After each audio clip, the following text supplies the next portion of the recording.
blessing us tonight. She's going to come and introduce Dr. Brumley, and we just appreciate her so much. So come on up.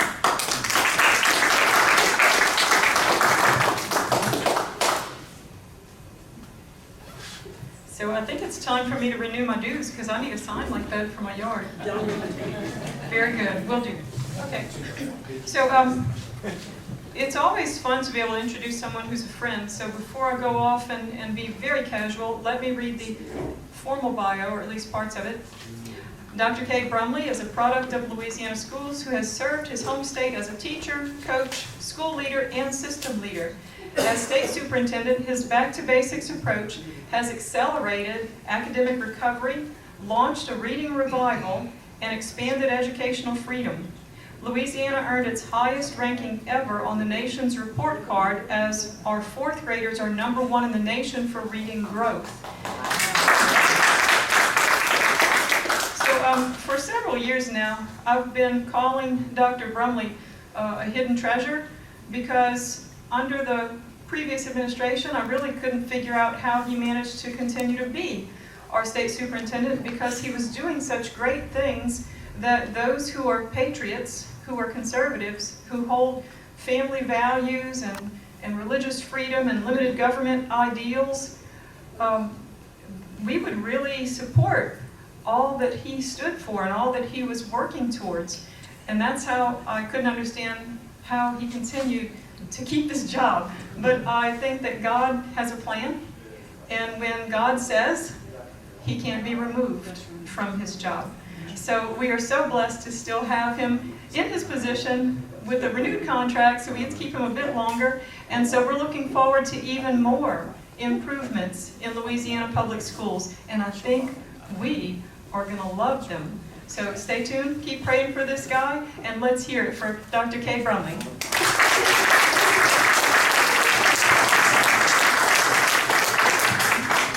Thank you, Representative Omni. I appreciate that. She is a warrior for you guys in Baton Rouge every day. I think she said she finished session how many weeks ago? I lost count. And she hasn't stopped since then. So that job continues. I want to recognize Sandy Holloway, who's our Bessie member, who is here tonight as well. Look, I am so thankful to be here with you all again. You have so graciously invited me to this meeting 3 times. Hopefully I get a 4th invitation. But it's a joy to be with you all. I know you care deeply about your community, what's happening in your community, but beyond that, what's happening in your state and what's happening in your country. And Lord knows there's plenty going on right now in all of those different levels. And so you have plenty of opportunity in front of you to make a difference. And so that's what we're trying to do every single day with our work. So I want to begin just by bragging a little bit on the educators and the families and the students from across the state of Louisiana, because we continue to show improvement.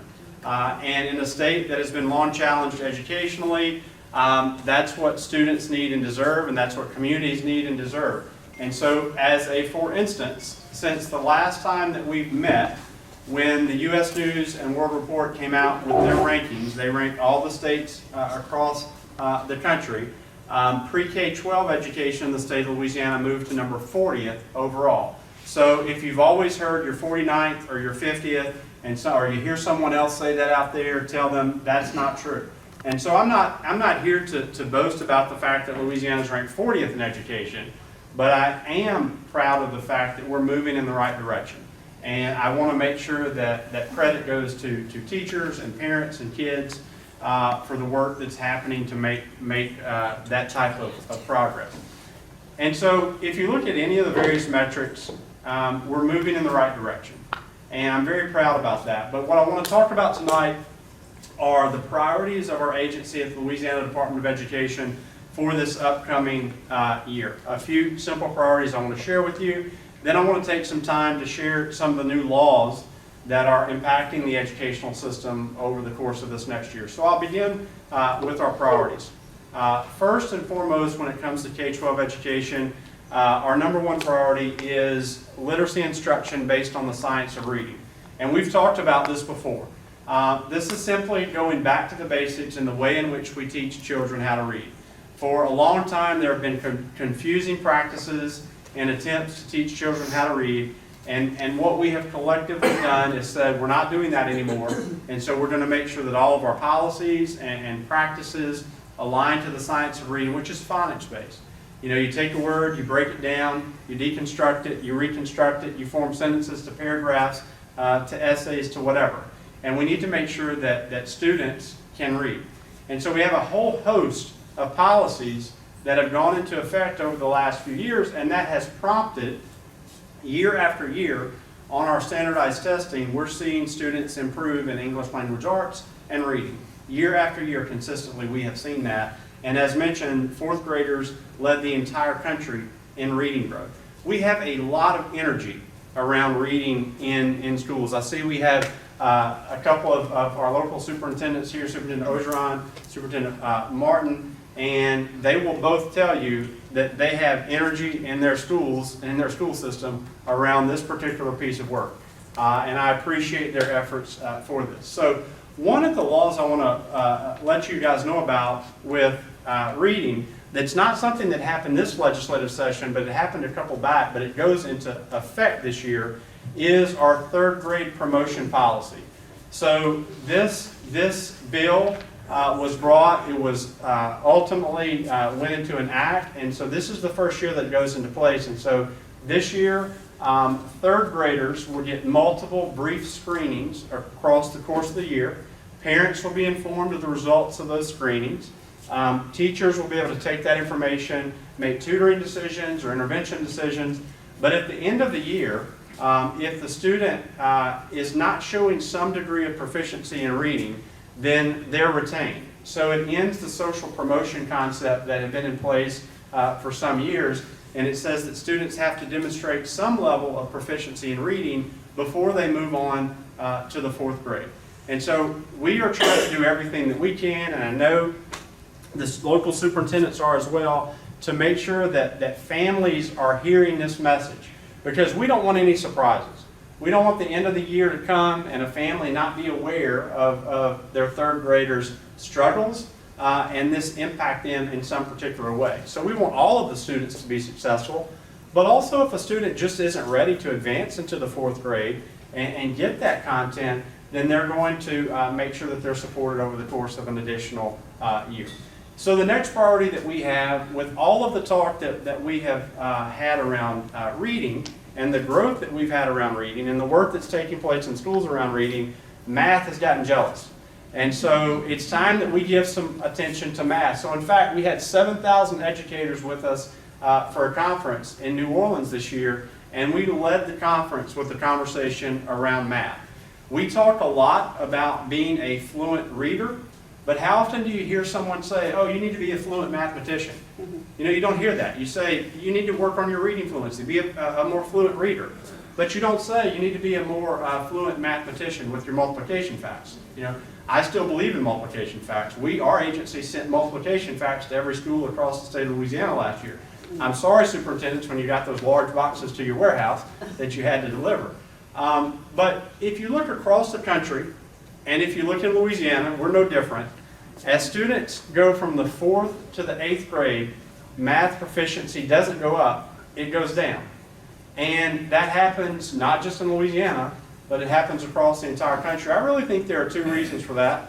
One is, I don't think we spend enough time on those fundamental math skills at an early level, building that math fluency. And in fact, some kids hear, oh, you're not a math kid. Or some kids are told, well, you're really not a math kid. Or they come to believe that they're not a math kid. And you know, by God, we shouldn't tell any first grader they're not a math kid. You know, every kid has to be a math kid. And so I think that's one of the struggles with math. And I think the second struggle with math is oftentimes math teachers in grades 4, 5, 6, 7, and 8 do not have the resources or the support or some of the content understanding that they might need to be successful. I can say that my mother-in-law was a middle school math teacher. And so that's one of the most complicated jobs that I know. But I think those intermediate area and middle school area math teachers need additional support. So we're working on that. We're working on that. And we want to be the first state in the country that flips that trend. We want to fix this math problem that our country faces. And I think we do that by going back to foundational, fundamental math skills at a very early level. The next area of priority for us as an agency is the high school experience, creating meaningful high school experiences for students. And this is where if you are an educator in the room, if you are a school board member in the room, this is where we have had some push and pull. Because what we are asking you to do is to rethink the way in which your high schools serve students in your schools. And this isn't easy. This is hard. And I also want to tell you, and I think Sandy would agree, that we understand that this isn't going to happen overnight. You know, this is going to take time for these shifts over the course of time. I think that a high school student should leave high school and there should be a deliberate handoff in one of three ways. The first way is they should be able to leave the high school after have already having some level of college experiences in high school. That can come through dual enrollment, that might come through AP courses or IB courses, but in some way I would like those students on that university track to be able to earn college credit while they're in high school, because what our data tell us is that students who earn college credit in high school are more likely to go ahead and go on to a university, and they're more likely to stay beyond year one. And so we want to do that. The second handoff that I think is really important is around career and technical education, vocational trade skills, because that's been diminished for too long. And so what we want to do is make sure that there is equal value to students who want to pursue a university path or a student who wants to pursue a trades or a vocational path. We think they're both the same. If you earn a credential, if you earn a high-value apprenticeship, if you complete a worthwhile internship, these things should have equal value whenever we're thinking about students in our high schools. And then the last handoff I think that's important in our state is we know that some students choose service. Many want to go to military service or religious service or some form of civic service. And so in our high schools, we need to create pathways for students to build their capacity, thinking about service opportunities and how that can transfer beyond high school to that service opportunity once they graduate. And so when a student graduates May 15, I think if we can be more deliberate in those three areas, they'll be ready for May 16. And we have to think about the fact that the high schools can't exist in the ways that they've always existed. And we are starting to see that change. It's gradual, but it is starting to happen. And you hear more and more students talking about, oh, I earned so-and-so college credit. Oh, I went to the community college to take a career technical education course. Oh, I had a conversation with the military recruiter. And so these are important conversations that I hope that we can continue in our high school. And it's not going to be easy. And the high schools and the school systems across the state of Louisiana, for them to be able to perform well, are going to need your support. If you are involved with a local community college, a four-year university, if you have a business or an industry and you're willing to take an intern or an apprentice, they're going to need your help, because they can't do this alone.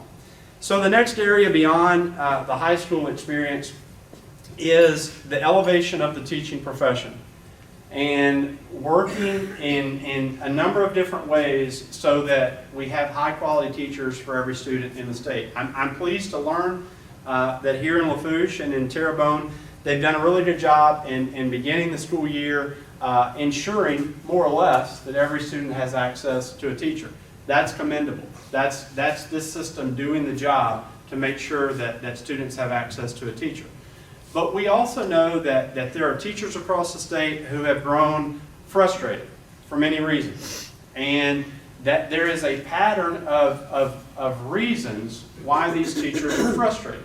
And so one of them is, that they feel that they have to do too much bureaucratic paperwork. Or they feel that there are too many training requirements that they have to do year over year over year that's taking their time. Another idea that we hear about a good bit is teachers feel like they're being treated as a robot. and not a professional, and they're being asked to read a script instead of delivering content as a trained professional. And then the other area we hear is that teachers feel like sometimes they can't teach because of the disruptions that they face in the classroom.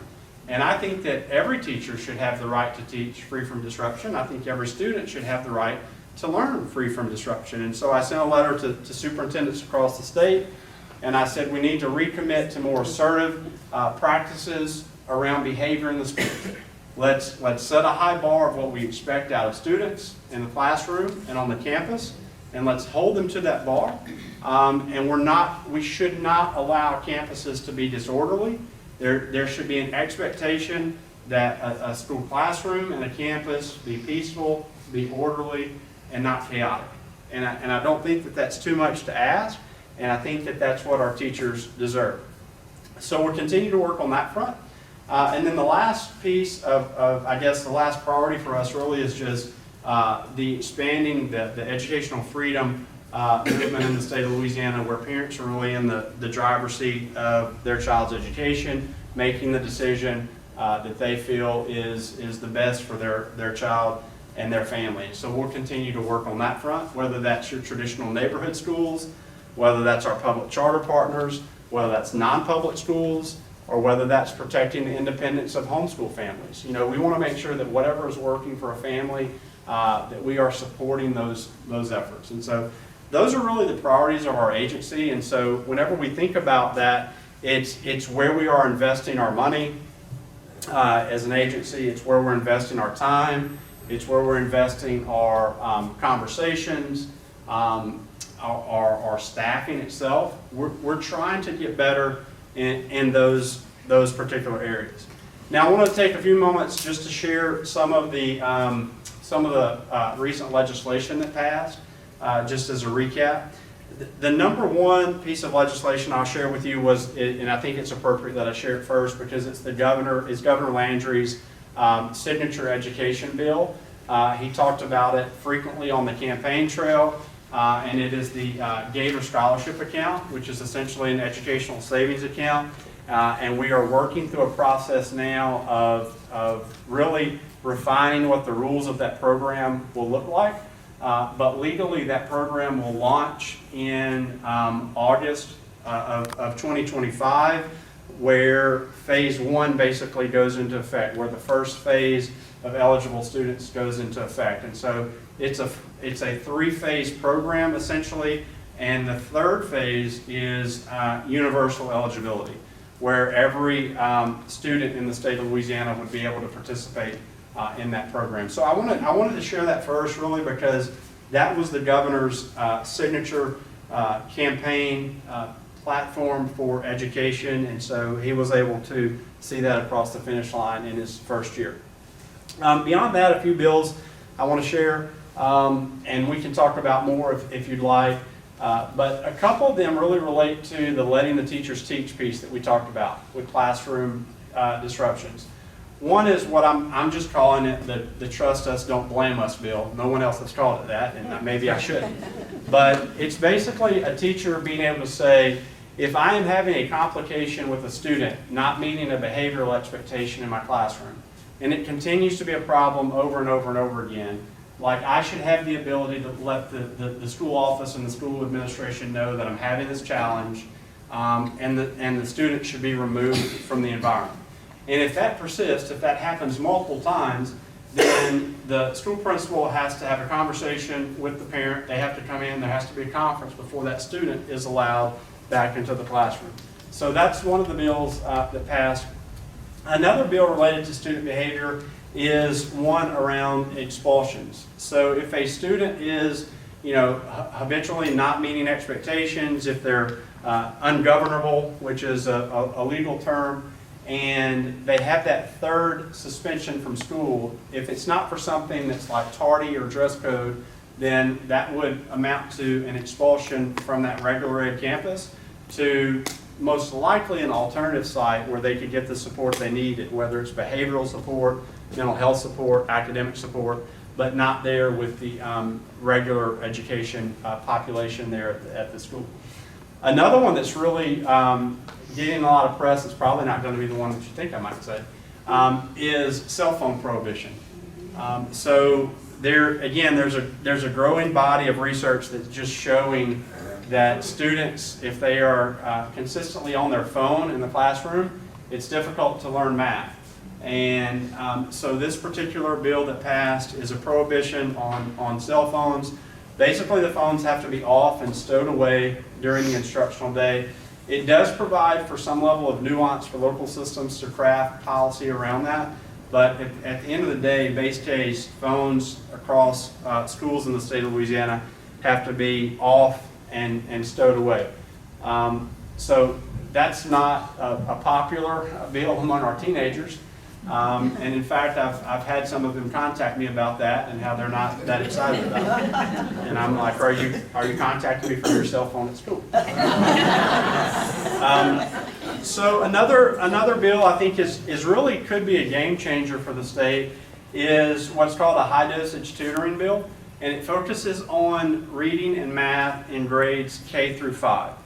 And this, again, is a lift for local school systems to make this particular change. And so I want to, understand there needs to be some grace involved here, but I'm also thankful for their work to commit to this.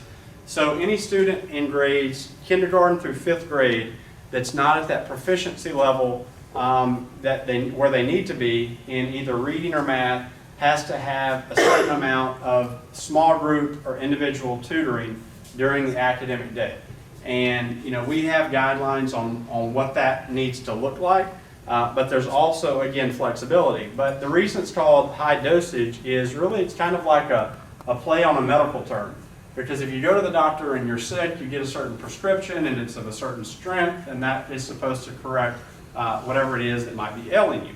And so if you think about it in the same way with a student, if they're having a specific complication in math, as an example, the teacher provides for what that dosage might be of tutoring to remedy that particular issue so they can get back on track and be where they need to be. And so at a minimum, students this year, grades kindergarten through 5th grade, who aren't at that proficient level of understanding in reading and math, are getting basically, at a minimum, 3 times a week, small group or individualized support for 30 minutes a pop. And so that's in place this year as well. And I think that is an important piece of legislation, and I think it holds the opportunity to really make some dramatic shifts in student outcomes in reading and math. So those are a few of the bills that are really academic in nature. One of the ones that has received a lot of publicity is the 10 Commandment bill. The bill that essentially says that every classroom in the state of Louisiana has to have the 10 Commandments posted, and that goes into effect January 1. So I'm actually named in that in a lawsuit for someone who's pushing back against that. And so legally, I can't say a lot about that other than to tell you that it's pending litigation. I'm named in that lawsuit, and that we do not expect anything to change between now and January 1st. And on January 1st, we expect that the 10 Commandments would be posted in classrooms across the state of Louisiana.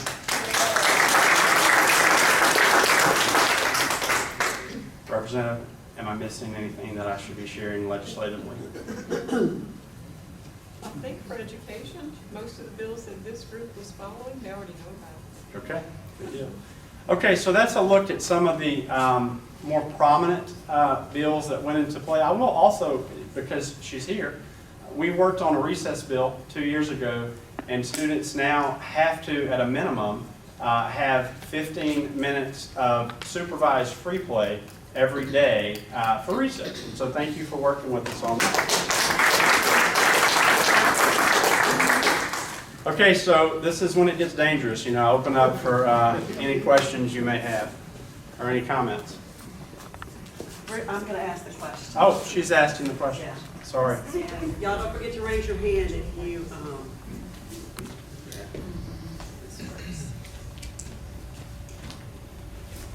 continue to take those as much as we can.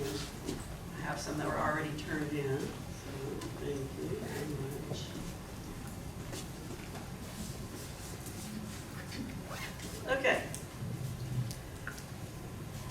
We'll start with one that I just got. Question is, when will we replace Common Core math?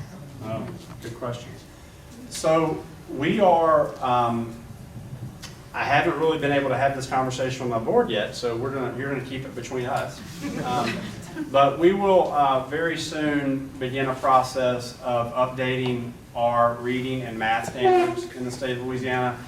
They are due to be explored, and so very soon we're going to be having a public conversation with our board around the process for reading and math standards, and so we will definitely see change there. A few things that are important to me in that shift. One, on the math front is making sure that standards do reflect the types of fluency that we want to see at those elementary levels with the foundational math skills. Also for me personally, as I think about the English reading skills, making sure it's all aligned to the science of reading work that we spent so much time on. Also pushing in more grammar, particularly in the middle grades and even into the high school subjects, having more of an emphasis on grammar. And then looking at potentially some of the great books over the course of Western civilization, and is there a way for us to incorporate some of the great books, classical education books, into the educational experience for students. So that's coming. I will tell you, our social studies standards are in play now, our freedom framework. I think they're the best in the country. They're the people, places, and papers that have been most significant to our country's existence. It is built upon the basis that we live on the, in the best country on the face of the earth. It asks students in U.S. history as they conclude their K-12 experience to evaluate the concept of American exceptionalism and the quest for a more perfect union. So I think our history and civic standards are really good. We're in the process now of writing computer science standards, and so our board is hearing from us at each meeting right now on a new set of computer science standards, because we've never had computer science standards in the state of Louisiana. So we're building those, K-12, and then we'll soon be taking on within the next few months, with permission from our board, reading and math standards of what students are supposed to know and be able to do in K-12. Okay, next question. Let's see if I can read it well. Is a school district expected to develop a policy for the use of students' names and pronouns since the new law went into effect? I've seen how different parishes are implementing the new student. Okay, this is a different question. So let's just leave that. I'll take that. Yeah.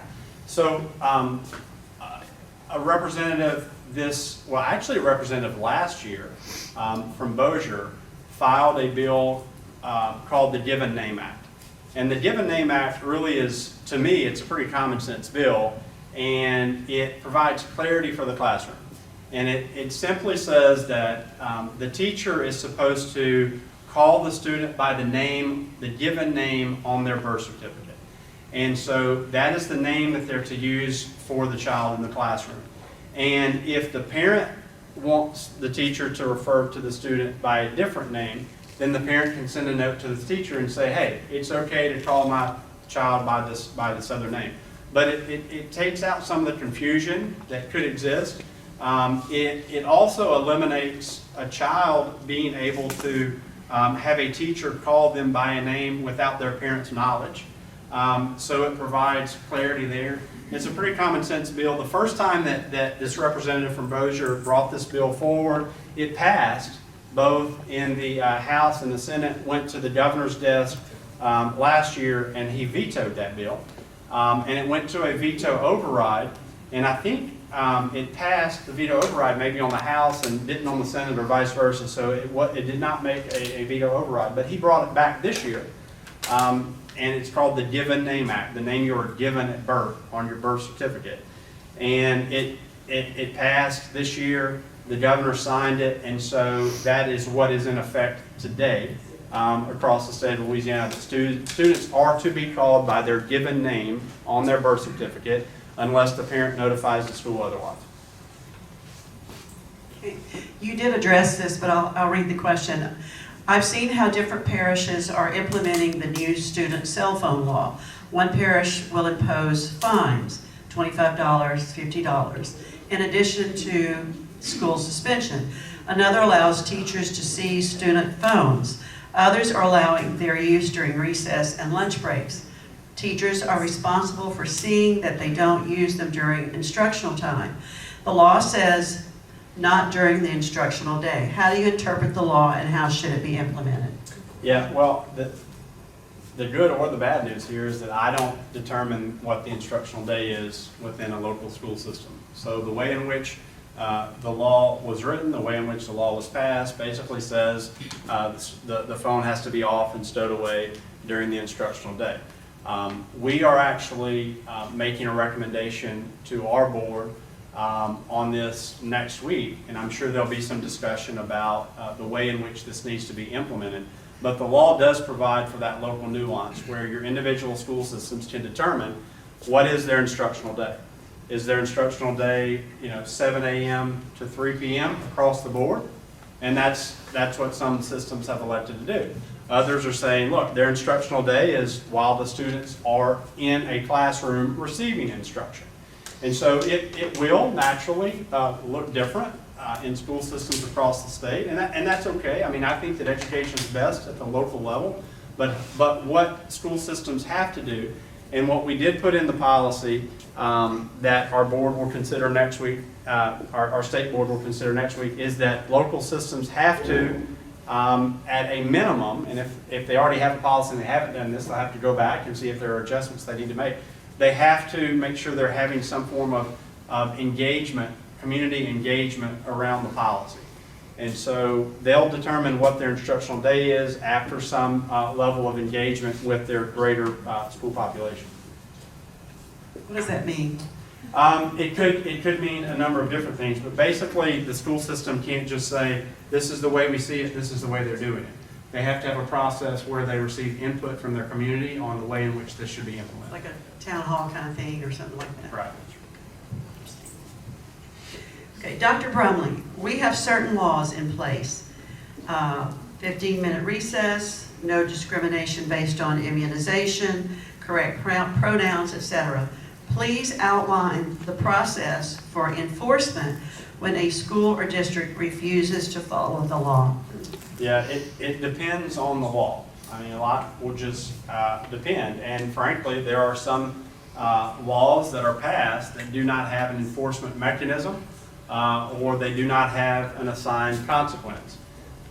So it really just depends. There are some things that our state agency can go in and have some level of oversight or make some level of correction. There are some things where the state board can come in and make some level of oversight or correction. There are some things that are simply where you have to go to your local school board. And then there are some things that you may have to push in a court system. You may have to, there are some things if the law isn't followed, you have to file suit against for it not being followed. So I would suggest if you appreciate that a law is not being followed, you start with your local school and your local principal, work it up to your local school leadership, your superintendent, work it up to the school board. If you still do not have relief, you're welcome to contact our office, reach out to your state board member, or it may be something that requires the district court. So there's really not a single simple answer for that question because so much of it just depends. When you say state board member, you mean Bessie member, That's right. which would be the Sandy in That's our right. area. Go back to the superintendent. And she'll go back to the superintendent. Okay, next question. How can we get rid of SEL? Do we have to get rid of Common Core? And we also have to get rid of the current math program for elementary and junior high. We listened to a grandmother say that her grandchild is about to start 9th grade, and due to the current math program, he is not prepared for algebra because he does not know multiplication and division. What is going on, and does the superintendent of education understand this huge issue? Yeah, I mean, all three of those. And on the SEL issue, which is social emotional learning, I pushed forward to our board, and they approved the removal of SEL from the academic standards. So you don't have to. I am very concerned about SEL. And rightfully so. I've shared with you all before, I'm concerned about critical race theory. It doesn't have a place in K-12 education. And so we are very much aware of these issues and doing our part to make sure that, they're not included in any type of statewide programming. But again, education is a local enterprise. This is why it's important for parents and grandparents and community members to stay engaged with their local systems. And if you talk to either of these gentlemen here that are leading local educational systems, they tell you the same thing, I think. They would say this type of concept or construct doesn't have a place, but you have to work there locally. I think the second part was around math. I've already shared with you, I agree. It's a problem in Louisiana. It's a problem across the entire country, particularly from 4th to 8th grade. I don't think we spend enough time on the foundational math skills at an early level.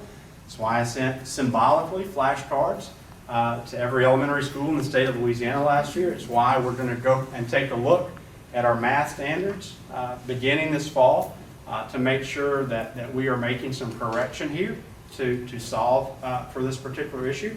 So I agree with you on that. And there was a third one I thought. Do you know what's going on? I mostly know. With that issue. Okay, thank you for that.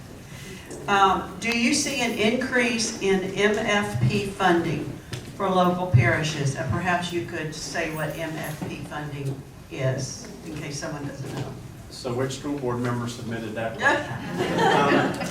MFP stands for the Minimum Foundation Program. So it's the state contribution to the local educational system within a community. Every year, the process is an MFP committee meets, which is essentially a subcommittee, so to speak, or an advisory committee to our state board. They make some recommendations on what they think the MFP should look like for the next year. It then advances to our state board. By March 15th of every year, I have to make a recommendation to the state board on what I think the MFP needs to be. Now, I don't do that in isolation. I do that in conversation with them. I do that in conversation with leadership in the House, leadership in the Senate. I do that in consultation with the governor. And we make a recommendation. Betsy will then send that over to the legislature. The legislature will either say, yes, we agree with this MFP that will fund local schools, or they say no. And if they say no, then the state board can build another one and submit it, or they can just allow for the MFP to hold steady and revert to the year before.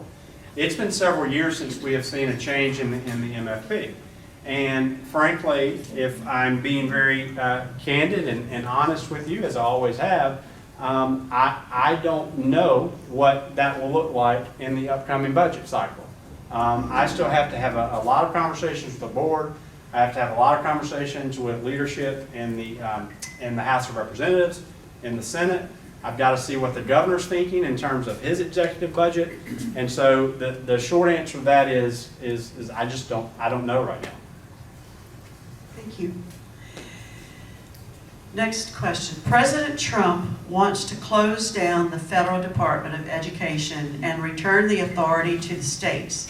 What are your thoughts on this, and what would that look like? So I was a speaker at a national event about a year ago, and it was well attended, and I was asked this question, and my belief remains the same. Education is a local endeavor. I think that the Department of Education should be closed down at the federal level. I think it should be returned to the state.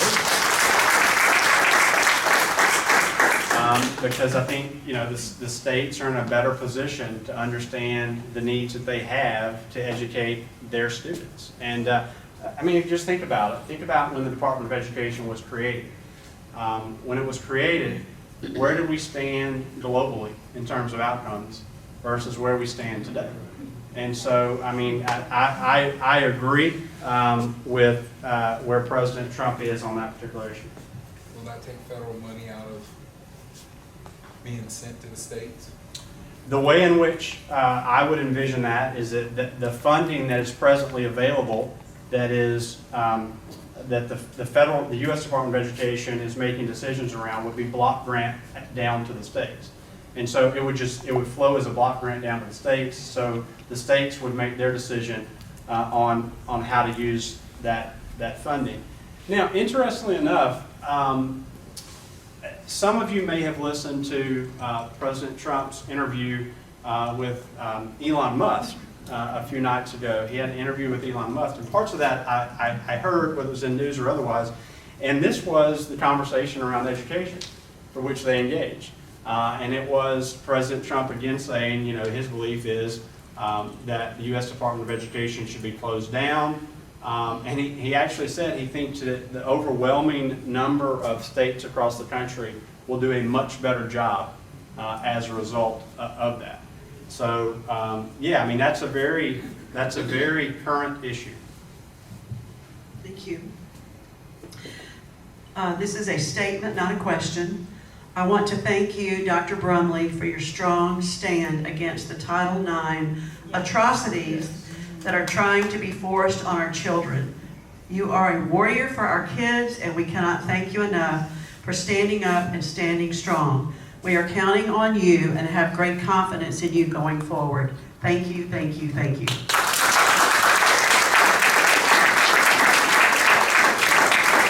I do want to respond to that, though. So when these rules were proposed originally, the threat was that if school systems did not comply with the Biden-Harris administration's belief on Title IX, that funding would be restricted. And so one of the primary sources of funding was the school food service program, and that's administered through the United States Department of Agriculture. And so I sent a letter to the USDA and I said, you know, are you serious? Like, are you serious? You're talking about taking money from the children most in need, who need that meal every single day. That's what you're threatening. They never responded to me. But then also the other threat is around title funds, which are funds that serve low-income communities, or funds for students with exceptionalities. And so none of that makes sense to threaten any of that funding over radical, dangerous potential revisions to Title IX. And so once that rule was supposed to go into effect, working with our governor, working with our AG Liz Murrell, I think we actually filed suit against the Biden administration something like 12 minutes after this was supposed to go into effect. And we were able in federal district court to get an injunction against the Biden administration on this rule. And so Louisiana is one of the states in the country where this revision to Title IX, based on gender identity, not biological sex, is not in place. And so I think overwhelmingly, I believe that residents of the state of Louisiana believe that biological boys should go in the boys' bathroom, biological girls should go in the girls' bathroom, and we should adhere to the Fairness in Women's Sports Act, which was passed by our legislature, that says sports in the state of Louisiana should be based on biological sex, not gender identity, unless they're co-ed by definition. And so we're going to adhere to that, and I'm thankful to have the support of our board, of our legislature, of our attorney general, and of our governor, and frankly, you all. Because I'm able to make that stand because you all will back that up. Because that's overwhelmingly what we believe in the state of Louisiana to be true. Yes.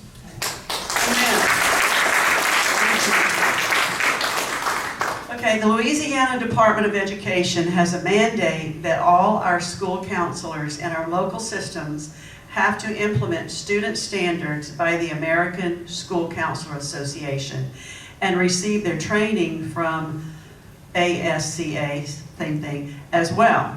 The American School Counselor Association, or ASCA, is a woke organization that has embedded social and sexual items in the student standards. Are you aware of this, and is there any way to remove this from our Louisiana Department of Education? Yeah, so one, that's not true. I think that someone found an old link from years ago that reference this, and I think that has since been pulled down. But certainly that's not something that we're pushing as an agency.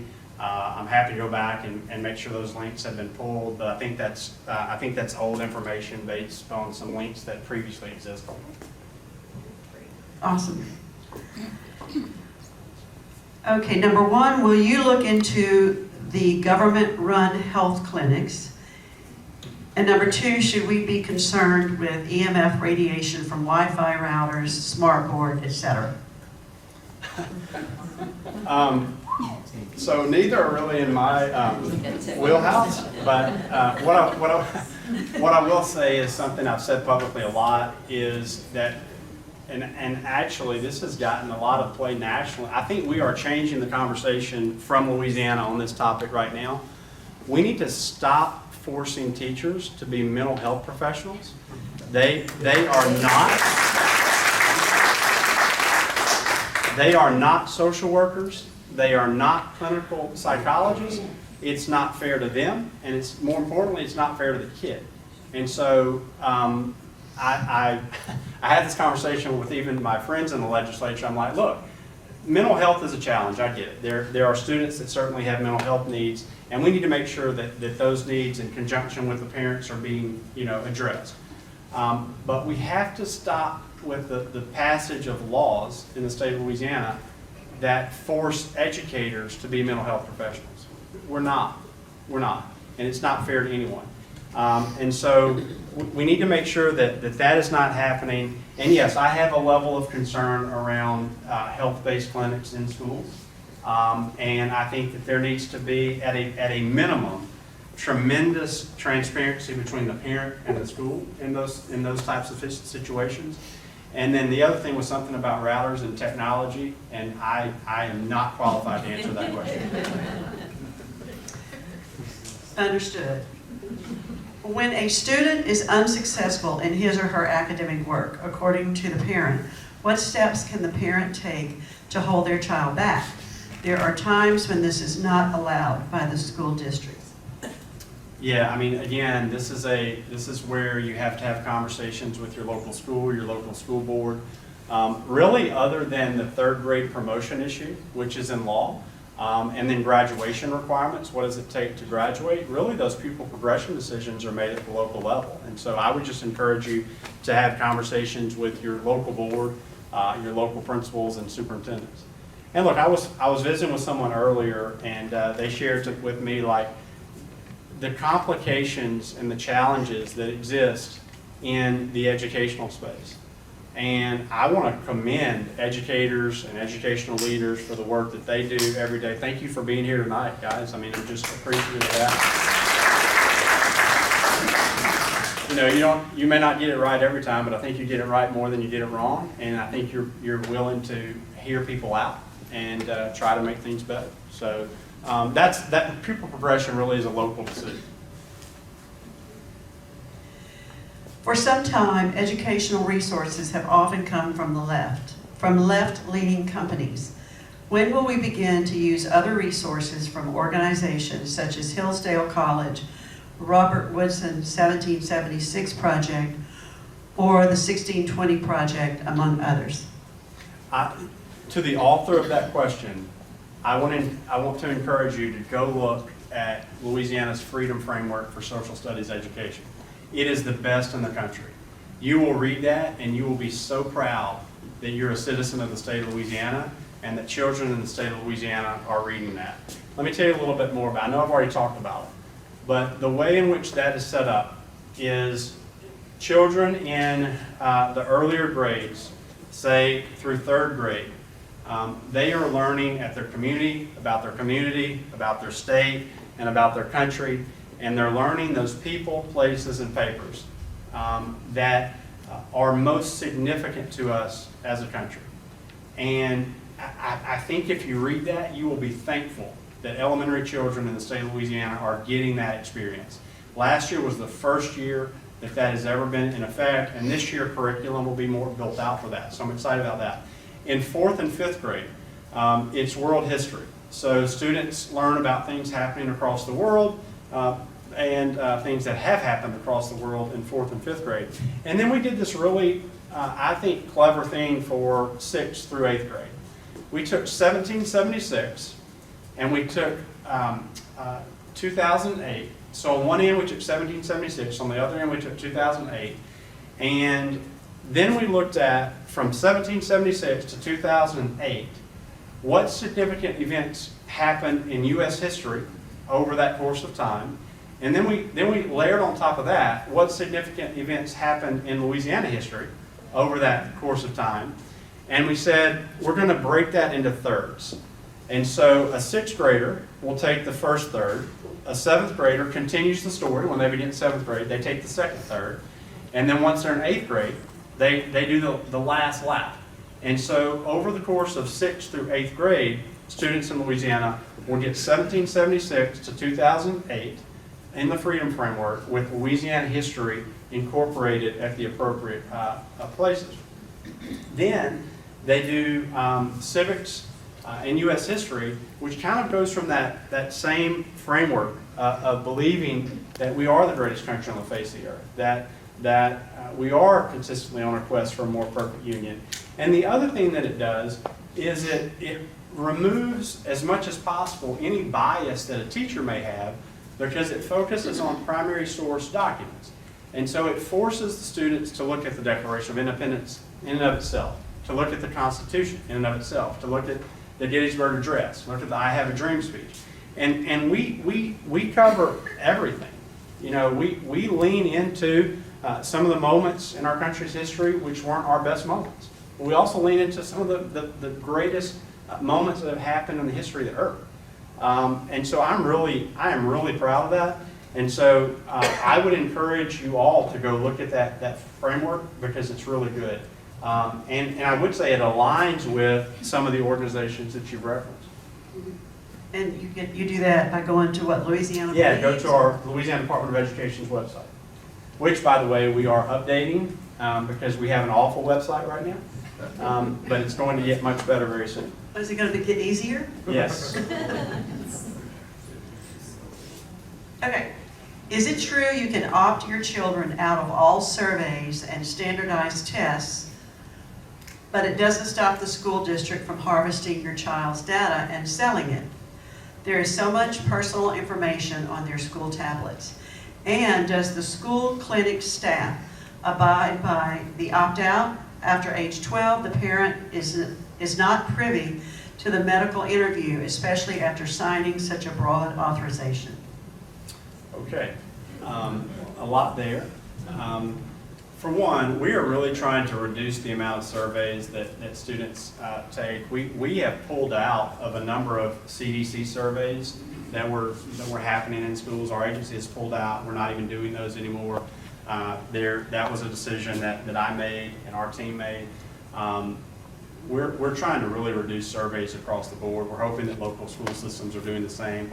In terms of testing, yes, you have an opt-out provision as a parent with standardized assessment, but I would encourage you, before you do that, have a conversation with your local school system, because, you know, at the end of the day, the test is about trying to get a better sense of what your kid knows, what maybe they still don't know, and it's good information for the school to have so that they can help support your child in the years to come. So yeah, I mean, you have the opt-out provision there. We have tried to eliminate, to all extents possible, surveys. If you hear of one, let me know. Happy to take it on. And then the other piece that I think is also important, I neglected to talk about this, is there were a couple of bills this year around vaccination, and we actually passed a state board policy about this before the bill even hit. But on any information that goes out now in the state of Louisiana about a required vaccination, it also has to include information about the parent's ability to opt out from that vaccination. So that passed at the legislature, but also we had a state policy about it even before they passed it. We put that in place back in March. And then there was another vaccination bill that went into effect this year that a school, I think this is right, Representative, a school can't deny admission whether you're public or non-public based on vaccination status. So those are a couple of really important bills. Awesome. Almost done. Almost done. Maybe. Well, you control the cards. I know. They might keep coming out. So. How are school districts using restorative justice? I mean, that's not something that our agency supports. We don't push anything out on restorative justice. That's not a. What is that? I've never heard of it. It's not a discipline or behavior management approach that we believe in, and so we're certainly not supporting that. But it's not prohibited in the state. So again, you would have to have conversations with your local school system. Okay. I think you already answered that.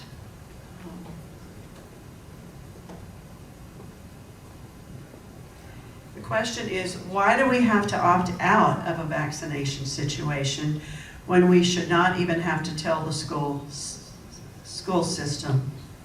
Why is this? Yeah, I mean, that would be a question for Louisiana Department of Health, not Louisiana Department of Education.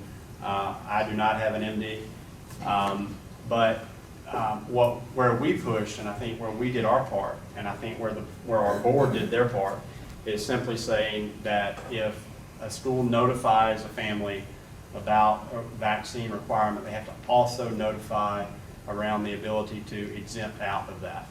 And look, this is the first year that's been in place, so we've already heard, people alarm that a school isn't following this, or they sent something out that didn't have the notification on there. And look, we'll call the school, and it's usually an honest mistake of someone that they're using a form from a previous year, and they say, "Oh, didn't know. I'll correct it. I'll send out a correction," and that's working its way out. But I expect within a year you won't see those types of issues again, where information is going out around vaccine requirements without the opt-out information publicly on that as a disclaimer as well. Okay, thank you. Can you talk about the partnership with PragerU and how it will be used in classrooms? So, as an agency, there are a number of supplementary curriculum providers that work in school systems across the state. PragerU is one of those that has work that they do in various places across the state. What they did is they took our Freedom Framework, which is the social studies standards I've already shared with you, and they built a crosswalk. So essentially, if it says a second grader is supposed to know this particular thing, they went to their database, their warehouse of videos, from their PragerU videos, and they said, this is the video essentially that aligns to this particular standard. And they built out that crosswalk so teachers across the state can have that.